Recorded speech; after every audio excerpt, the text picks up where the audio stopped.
Welcome to Moonlit Inc. BL. A BL story written under moonlight.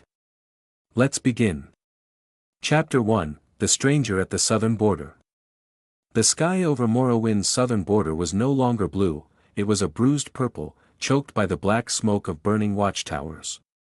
Mateo Santorini adjusted the hood of his travel-worn cloak, the coarse fabric chafing against his neck. He stood on a jagged ridge overlooking the fort, his breath hitching as the screams of dying men drifted upward.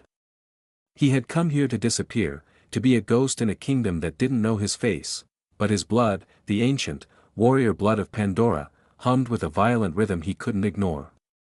I should keep walking, he thought, his hand tightening on the hilt of the sword hidden beneath his robes.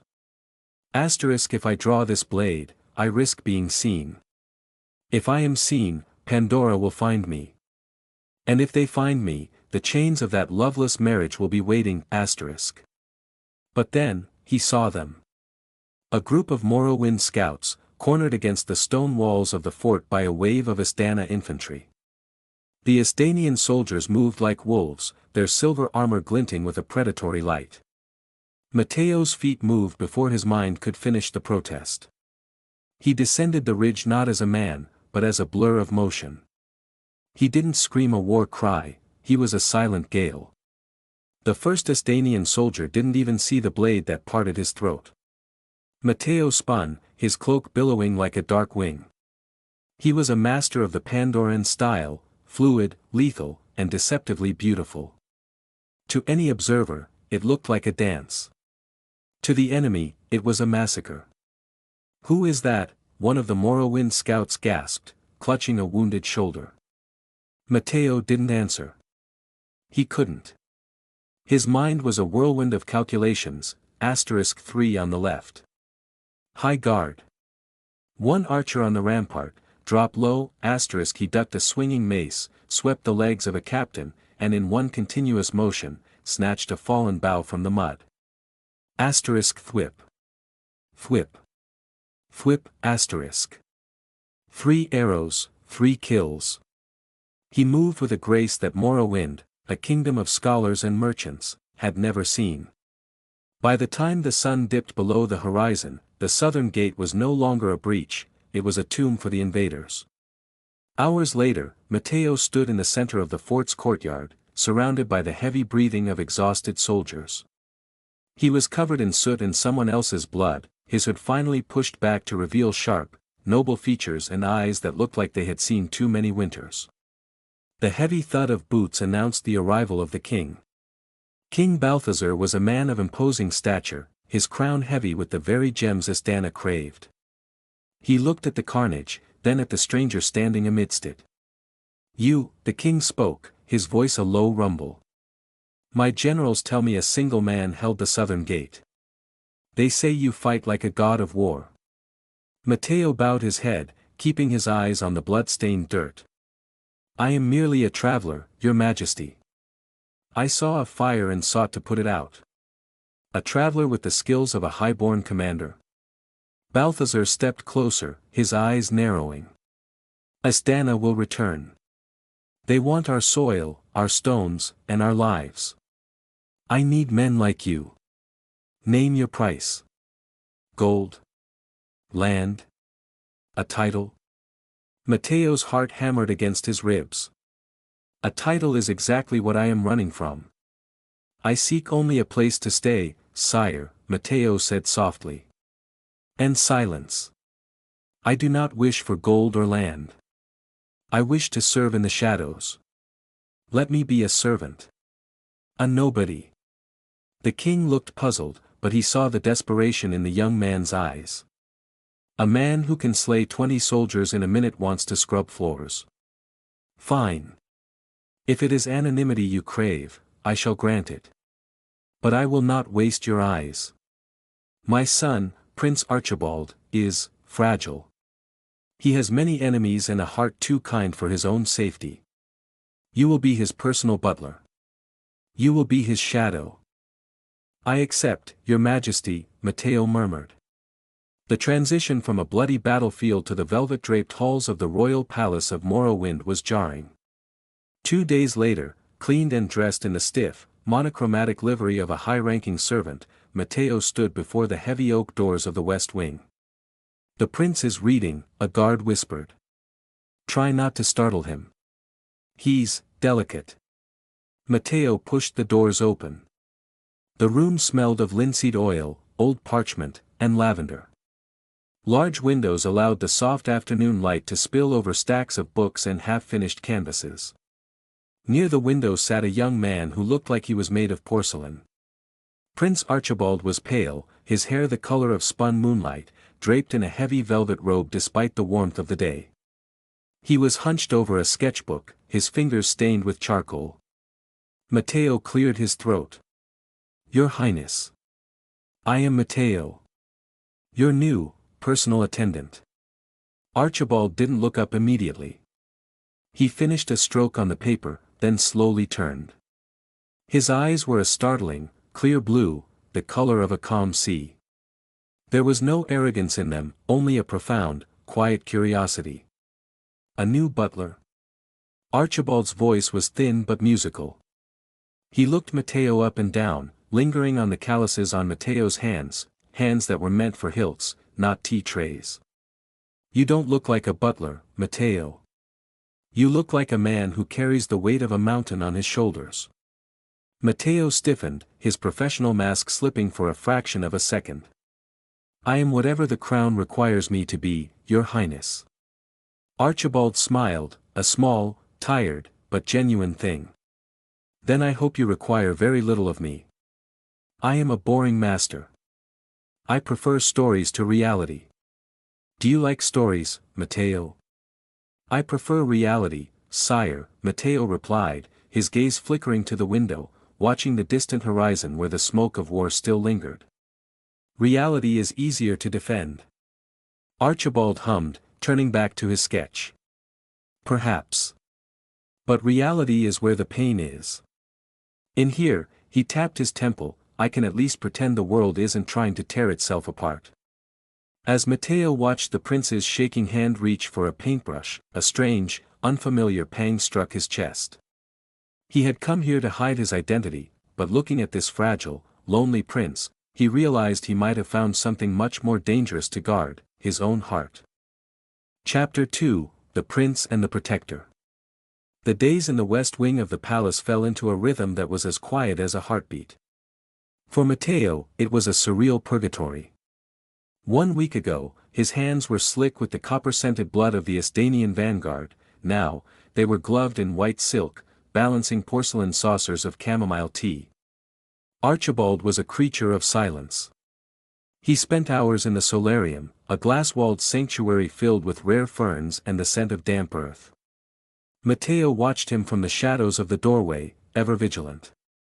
He noticed the way Archibald's breath hitched when the wind rattled the glass too hard, and the way his pale fingers trembled when he reached for a heavy book. "He is like a bird born in a cage," Mateo thought, his chest tightening.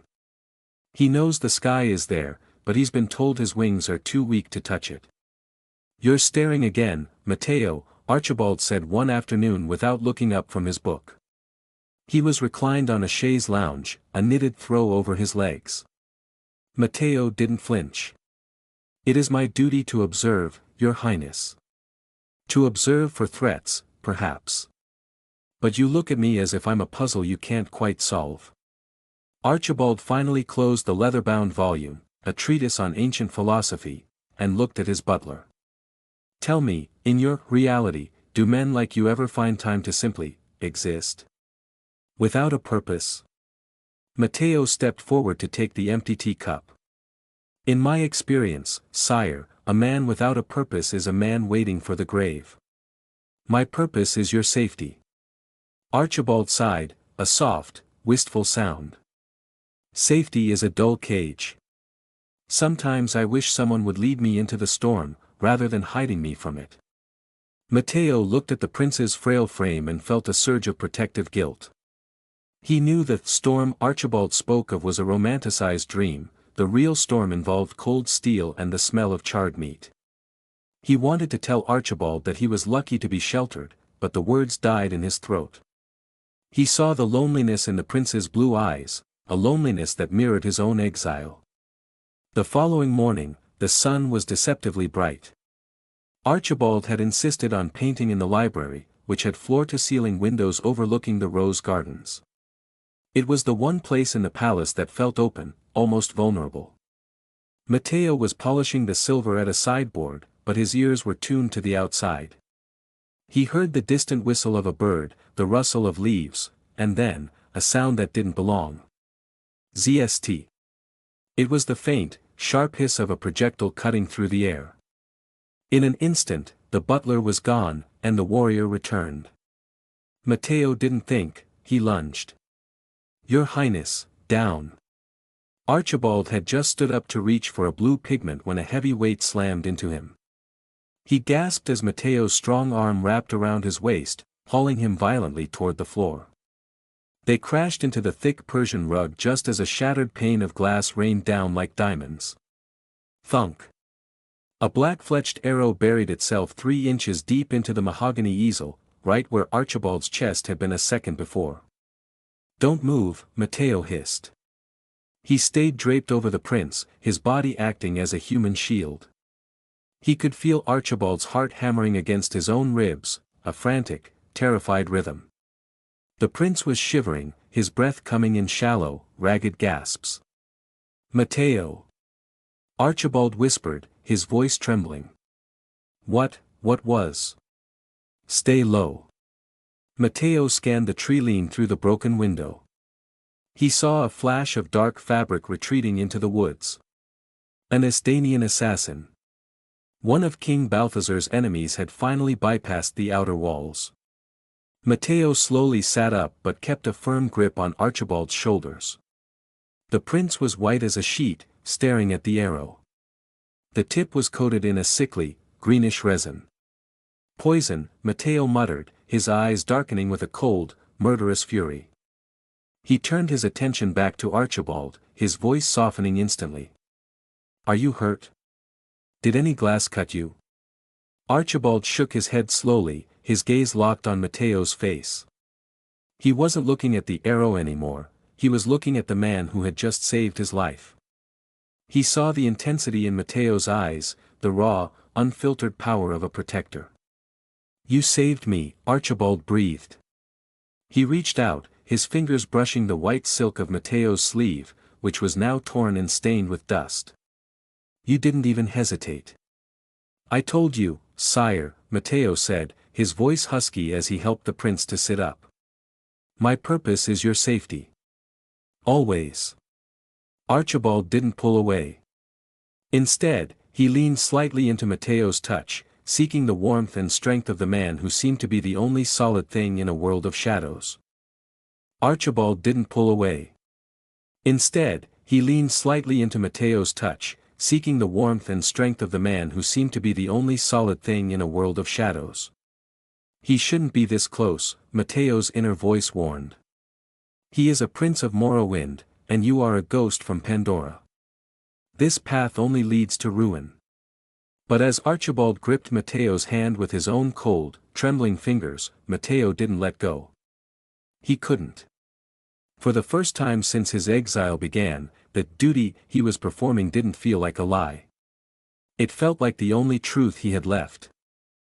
Chapter 3, Gravity and Guilt. The following week, the palace felt less like a sanctuary and more like a gilded cage under siege. Following the arrow incident, the royal guard was doubled, but Mateo knew that quantity did not equal quality. He had seen the way the Asdanian assassins moved, they were shadows, and shadows could not be stopped by mere doors. Archibald, however, had grown restless. The trauma of the near miss had left him shaken, but it also sparked a strange, flickering fire in him. He no longer wanted to stay in the library. "I need air, Mateo," Archibald insisted, standing by the French doors of his bedchamber. "The scent of linseed oil and old paper feels like funeral shrouds today." Mateo looked at the prince. Archibald looked more translucent than usual, the blue veins beneath the skin of his wrists visible like delicate ink strokes. "The gardens are dangerous, your highness. We do not know how many of Balthazar's dogs have breached the perimeter." Then I shall have the best shadow in the kingdom with me, won't I? Archibald offered a small, challenging smile. Mateo felt a pull in his chest, a dangerous mixture of pride and fear. As you wish, sire. They walked along the marble terrace, a stunning walkway that overlooked the jagged cliffs of the Morrowind coast. Below, the sea crashed against the rocks, a churning turquoise chaos.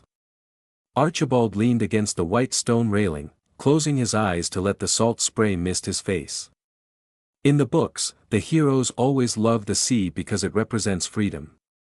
To me, it just looks like a border I'm not allowed to cross. Mateo stood half a step behind him, his eyes scanning the rooftops, the bushes, the sky itself. Freedom is often overrated, sire. It is cold and lonely. Sometimes, being protected is the greater mercy. Is that why you came here, Mateo? Archibald asked, turning his head slightly. To be protected by the anonymity of a servant's coat? Because you were tired of being free? The question hit Mateo like a physical blow. He thought of the Pandoran crown he had left behind, the cold marble halls of his own father's palace, and the woman he was supposed to marry, a political pawn in a game of blood. I wasn't free there, Mateo thought. I am more myself as your butler than I ever was as their prince. I came here to find a reality I could live with, Mateo said quietly. Suddenly, Mateo heard it, a sound no thicker than a heartbeat. CR crack. It wasn't the sound of an arrow or a blade. It was the sound of stone giving way. He looked down. The heavy marble balustrade Archibald was leaning on had been tampered with. The mortar had been dissolved with acid, and the support pins had been filed down. Under the prince's slight weight, the entire section began to tilt outward over the 100-foot drop to the jagged rocks below. Archibald! Mateo roared, dropping the formal, Your Highness in a moment of pure panic. The prince's eyes went wide. He gasped as the stone vanished from beneath his hands. He tipped forward into the empty air, his velvet cloak snapping in the wind like a broken wing. Mateo lunged. He didn't use the refined grace of a butler, he used the explosive power of a soldier. He threw himself onto the remaining solid ground, his fingers clawing into the stone as his other arm shot out over the abyss. He caught Archibald's wrist just as the prince's feet left the ledge. For a heartbeat, there was only the sound of the crashing waves and the whistle of the wind. Mateo lay flat on his stomach, his shoulder screaming in protest as it took the full force of Archibald's weight. Archibald dangled over the edge, staring down at the white foam and sharp black rocks below. He was paralyzed, his face a mask of pure terror. Look at me. Mateo commanded, his voice raw. Archibald, look at my eyes. Slowly, the prince looked up. He saw Mateo's teeth bared in a snarl of effort, the muscles in his neck strained to the breaking point. I have you, Mateo wheezed. I will not let you go. Do you hear me? Never. With a guttural groan, Mateo began to haul him up. He used his entire body, his boots digging into the masonry until the leather tore. Inch by inch, he dragged the prince back from the mouth of death. When Archibald's torso finally cleared the ledge, Mateo didn't stop. He pulled him all the way back onto the solid marble and rolled over, pinning the prince beneath him in a protective, shaking embrace. They lay there on the cold stone, chests heaving in unison. Mateo's heart was drumming a frantic rhythm against Archibald's breastplate. You called me Archibald, the prince whispered into Mateo's shoulder. His hands were clutched tightly in the fabric of Mateo's livery. He was sobbing silently, the adrenaline finally breaking his composure. Mateo pulled back just enough to look at him. His own hair was disheveled, his eyes burning with an intensity that no servant should ever show a royal. I almost lost you. To hell with the titles. Archibald reached up, his fingers trembling as they touched the sweat-dampened hair on Mateo's forehead. You keep saving me. Why? I am a sickly prince of a small kingdom. I am nothing to the world. Mateo felt a wave of crushing guilt. If you knew who I was, you would realize that I am the reason these wars began. I am the reason Asdana thinks Morrowind is weak enough to strike. You are everything to me, Mateo whispered, the truth slipping out before he could guard it. He quickly looked away, his jaw tightening. My apologies, sire. The shock. I am overstepping.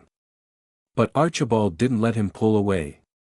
He gripped Mateo's hand, pressing the calloused palm against his own cheek. Don't apologize for being the only person who sees me, Mateo. Please. As they sat there amidst the ruins of the terrace, Mateo realized the cage had changed. He wasn't just guarding a prince anymore, he was guarding his soul. And the guilt of his secret identity began to taste like poison in his mouth.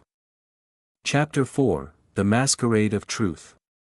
The grand ball was meant to be a celebration of Morrowind's resilience, but to Mateo, it felt like a funeral procession. The great hall was a sea of shimmering silk, gold leaf, and flickering candlelight. The air was thick with the scent of roasted meats and expensive perfumes, masking the underlying tension of a kingdom at war.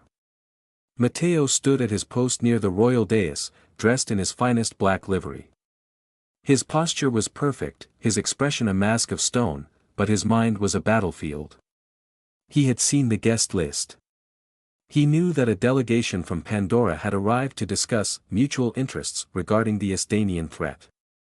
One face, he thought, his pulse thrumming in his throat. All it takes is one person who remembers the runaway prince, and this peace is over. A hush fell over the room as Prince Archibald was announced. He entered the hall not with the usual frailty, but with a newfound poise. He wore a suit of deep sapphire velvet that matched his eyes, and for the first time in years, he wasn't leaning on a cane. As Archibald passed Mateo, their eyes met for a fleeting second. The prince gave a tiny, almost imperceptible nod, a secret acknowledgement of the bond forged on the cliffside. Mateo felt a surge of warmth, followed immediately by a cold, sharp pang of dread. I don't deserve that look, Mateo thought. I am a lie standing in your shadow. The evening progressed in a blur of waltzes and polite laughter. Mateo remained a shadow, pouring wine and standing guard. That was until a booming voice cut through the music near the center of the hall. It cannot be. By the gods, look at that face. The speaker was Lord Cashin, a high-ranking diplomat from Pandora, known for his sharp tongue and even sharper memory. He was staring directly at Mateo, his wine glass tilting precariously. The music stuttered to a halt. King Balthazar, seated on his throne, frowned. Lord Cashin. Is there a problem with the service? Service? Cashin laughed, a harsh, disbelieving sound as he stepped toward the dais. Your Majesty, do you have any idea who is pouring your wine? That man is no servant. That is Prince Mateo Santorini, the Crown Prince of Pandora, the Sword of the South, who vanished rather than marry the Princess of Oakhaven. A collective gasp rippled through the hall. The clatter of forks hitting plates sounded like gunfire. Mateo felt the world tilt. He saw the shock on King Balthazar's face, the confusion among the guards, and, most painfully, the look of utter betrayal and bewilderment in Archibald's sapphire eyes. Mateo? Archibald whispered, the name sounding like a plea. Mateo dropped the silver tray he was holding. It hit the marble floor with a deafening clang that echoed the shattering of his disguise. He didn't run. He couldn't. He dropped to one knee, not as a butler, but as a soldier surrendering to his fate. Is this true? King Balthazar demanded, standing up. Are you the prince whose refusal started the diplomatic rift with Oakhaven? It is true, Your Majesty, Mateo said, his voice low and steady, though his heart was screaming. I am Mateo of Pandora. I sought refuge in your kingdom to escape a life that felt like a slow death. I never intended to bring my shadows to your door. The Morrowind guards drew their swords, the steel singing as it left the scabbards. They surrounded Mateo, their points aimed at his throat. Lord Cashin sneered. He is a deserter and a coward. He should be returned in chains. The silence that followed was heavy enough to crush the lungs. Archibald stood up, his face pale but his gaze fierce. He looked at his father, then at the man kneeling in the center of the room, the man who had caught him when he fell, who had shielded him from poison, who had looked at him not as a sickly prince, but as a soul worth saving. "Father," Archibald said, his voice ringing out clearly. "This man did not come here to subvert us. He came to find himself. And in doing so, he saved my life twice. He held the southern fort when our own men could not." King Balthazar looked at his son, then at Mateo. He saw the calluses on Mateo's hands and the scars on his arms, marks of a man who chose service over status. "Rise, Prince Mateo," Balthazar commanded. Mateo stood, bracing for the order of exile. Instead, Balthazar stepped down from the dais. "You chose to be a butler when you could have been a king," Balthazar said, his voice echoing through the hall. "You defended my son with a loyalty that no title can buy. The Kingdom of Pandora may call you a deserter, but Morrowind calls you a hero. I do not care for the rules of Oakhaven. I care for the safety of my borders." The king turned to the room. "As of this moment, Matteo Santorini is no longer a servant. He is appointed commander of the Morrowind Royal Guard. He has earned his place here, not by blood, but by steel." The ball resumed, but the atmosphere had shifted from celebration to hushed gossip. Mateo stood at the edge of the hall, the heavy black livery feeling like a skin he had outgrown. Archibald approached him, his movements hesitant. They stood in the shadow of a great stone pillar, away from the prying eyes of the court. "You lied to me," Archibald said softly. There was no anger in his voice, only a profound, aching sadness. "I did," Mateo admitted, unable to look him in the eye. "I thought if you knew I was a prince, you would see me as just another political piece. I wanted to be just Mateo. To you, at least." Archibald reached out, his hand shaking slightly as he touched the silver embroidery on Mateo's sleeve. "You were never just anything to me, Mateo. Whether you carry a tray or a crown, you are the man who stayed when everyone else looked away." He leaned in, his voice a mere whisper. "I don't care about Pandora. And I don't care about your titles. I'm just glad you're still here." Mateo finally looked up, seeing the raw honesty in Archibald's face. The guilt was still there, but beneath it, a new, terrifying hope began to bloom. He was no longer a ghost, he was a man seen, known, and, perhaps, loved. Chapter 5, Confessions in the Moonlight. The aftermath of the ball felt like the morning after a fever. The palace was quiet, but the air was charged with the electricity of a world rearranged. Mateo was no longer in the servants' quarters, he had been moved to the officers' wing, yet the stone walls felt colder than the humble room he'd shared with the other attendants. He stood in the royal armory, the scent of oil and cold iron grounding him. He had traded his butler's silk for a breastplate of brushed steel and a heavy crimson cloak. He was staring at his own reflection in a polished shield, barely recognizing the man looking back. "Commander," he thought bitterly. A title earned through blood and lies. Does he see a protector when he looks at me now, or just another soldier playing a part? A soft footfall echoed against the stone floor. Mateo didn't need to turn to know who it was. He had memorized the cadence of Archibald's walk, the slight hesitation, the light, rhythmic grace. "The armor suits you," Archibald said. His voice was low, echoing in the vaulted chamber. He was dressed simply, his hair tousled as if he had spent the night pacing rather than sleeping. "Though I find I miss the white gloves. They were less intimidating." Mateo turned, his cape swirling around his greaves. "The gloves were a mask, sire. This is the reality I warned you about. A man built for war." Archibald stepped into the light of the flickering wall torches. He looked smaller amidst the racks of spears and heavy broadswords, yet he held himself with a quiet strength that seemed to dwarf the weapons surrounding them. "I stayed awake thinking about the ball," Archibald whispered, stopping a few feet away. I thought about the Prince of Pandora who ran away from a throne. And then I thought about the man who stood between me and a poisoned arrow. I realized something, Mateo. Mateo's pulse quickened. He felt more vulnerable in his steel plate than he ever had in his servant's waistcoat. What did you realize? That you didn't protect me because it was your job, Archibald said, his blue eyes burning with an intensity that made Mateo's breath hitch.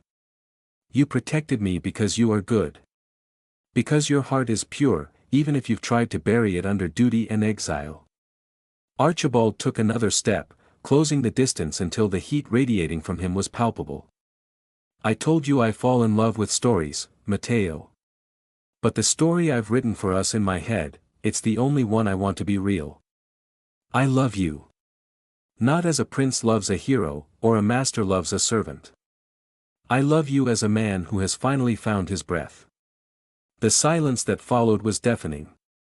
Mateo felt the foundations of his resolve crumbling. For years, he had been a weapon, a tool for his father's kingdom, a shield for Morrowind. No one had ever asked what he wanted. Archibald, Mateo rasped, his voice breaking. I am a man of shadows.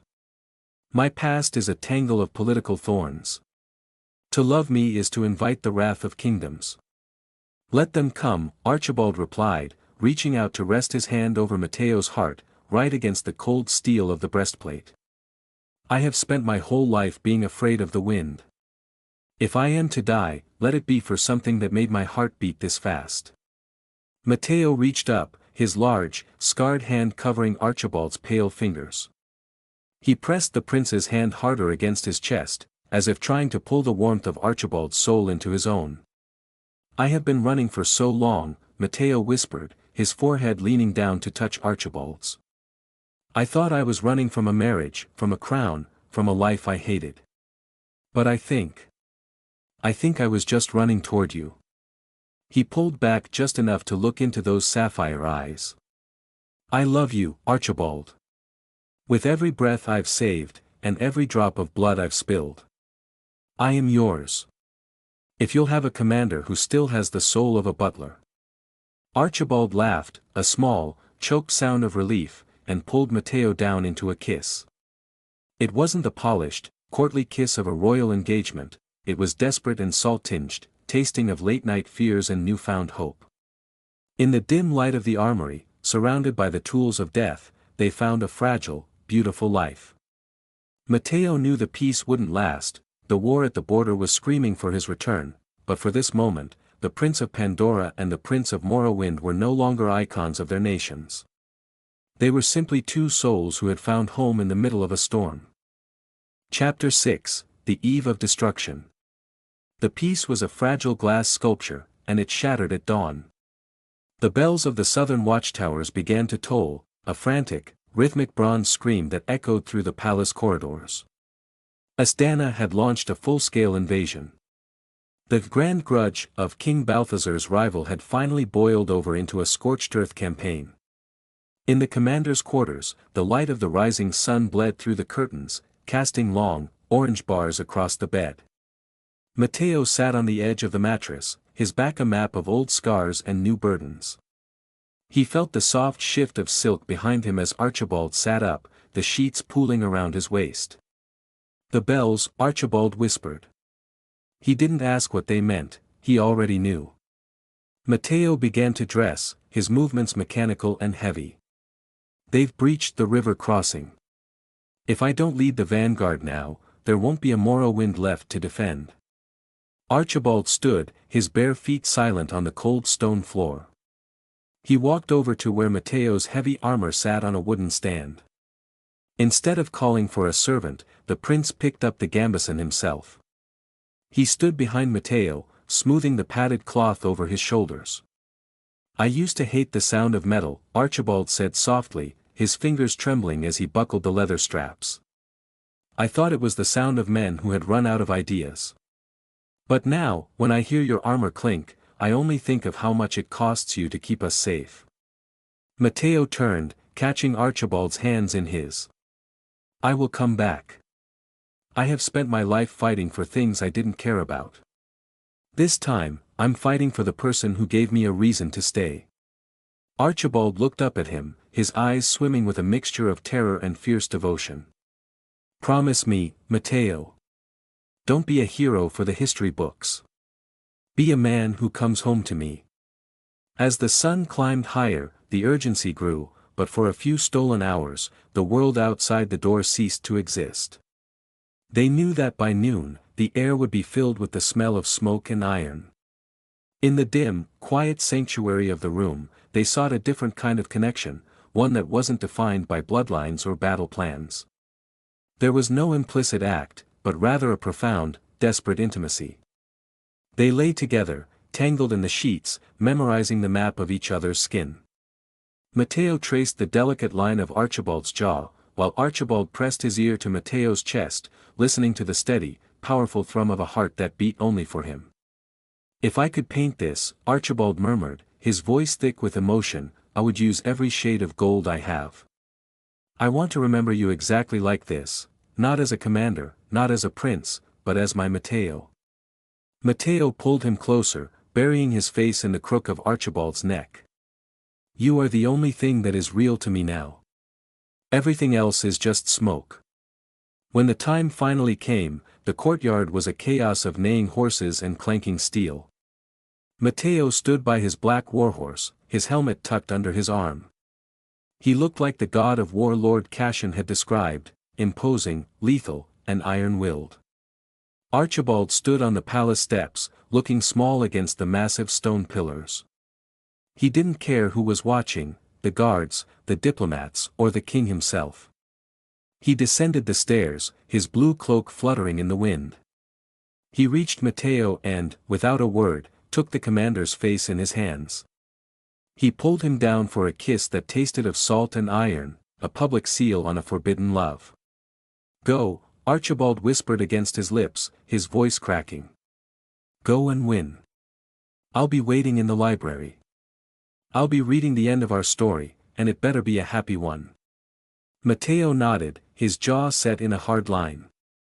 He swung himself into the saddle, the armor groaning under the movement. He looked back one last time, seeing Archibald standing there, the frail prince who had become his entire world. For Morrowind. Mateo roared, drawing his sword. The blade caught the morning light, a brilliant, terrifying flash. For the prince, the soldiers echoed. As the cavalry thundered out of the palace gates, Mateo felt the weight of the small painting Archibald had tucked into his breastplate, resting right against his heart. He wasn't just going to war, he was going to clear the path for a future he finally believed he deserved. Chapter 7, The Commander's Return. The month that followed was a slow, agonizing blur of ink and iron.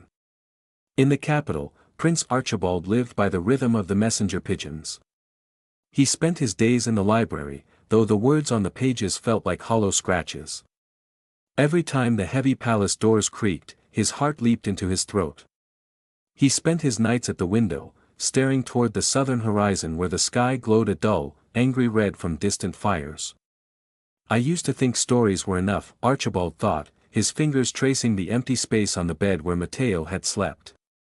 But stories don't have a scent. Stories don't have a heartbeat that shakes the earth. I would trade every book in this kingdom just to hear the sound of his boots on the floor. At the border, reality was a much crueler mistress. Mateo lived in the saddle, his armor dented and his crimson cloak tattered at the edges. The war was no longer about high-minded ideals, it was a grueling test of will. On the final day of the campaign, the Asdanian forces made their last stand in the mud-slicked valley of the Oars. King Balthazar's rival, desperate and seeing his grip slip, led a final charge. Mateo stood at the front of the Morrowind line.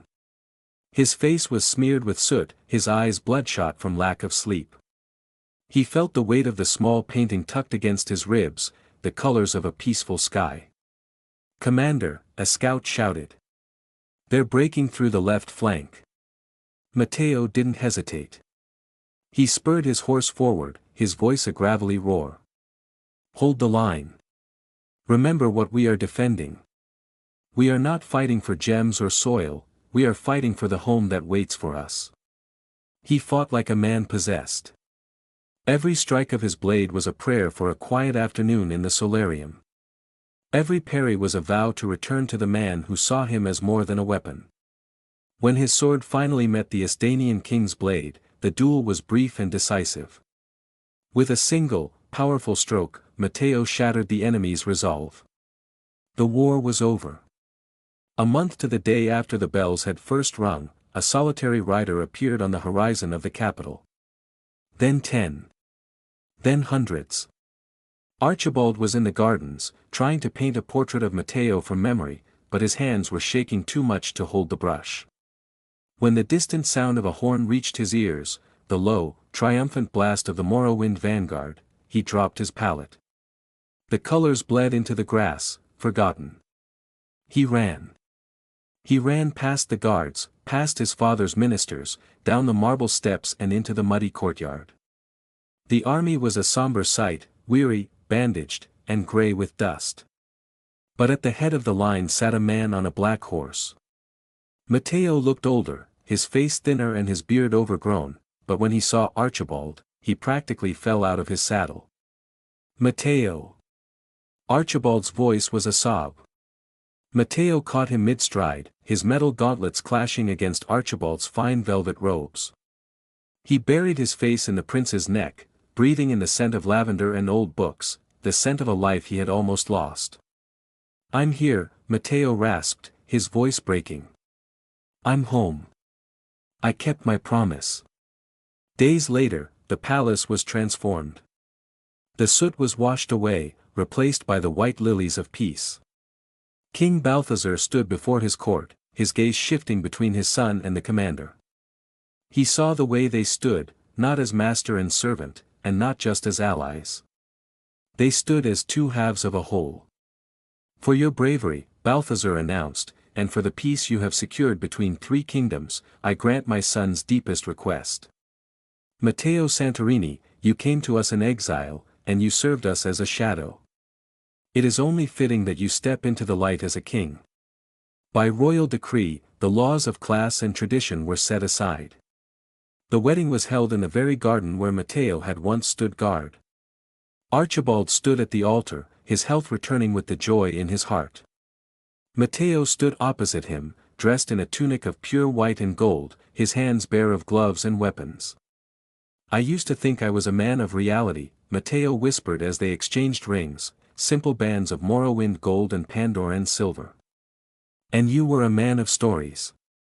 Archibald smiled, his eyes wet with tears. "And now?" Mateo leaned in, his voice for Archibald alone.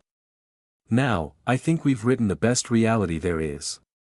As they kissed, the kingdom erupted in cheers. The exiled prince and the sickly prince had become something far greater, a symbol of a new era where duty was born of love, and power was held by those gentle enough to know its cost. The sword was sheathed, the tea was served, and for the first time in his life, Matteo Santorini wasn't running. He was exactly where he was meant to be.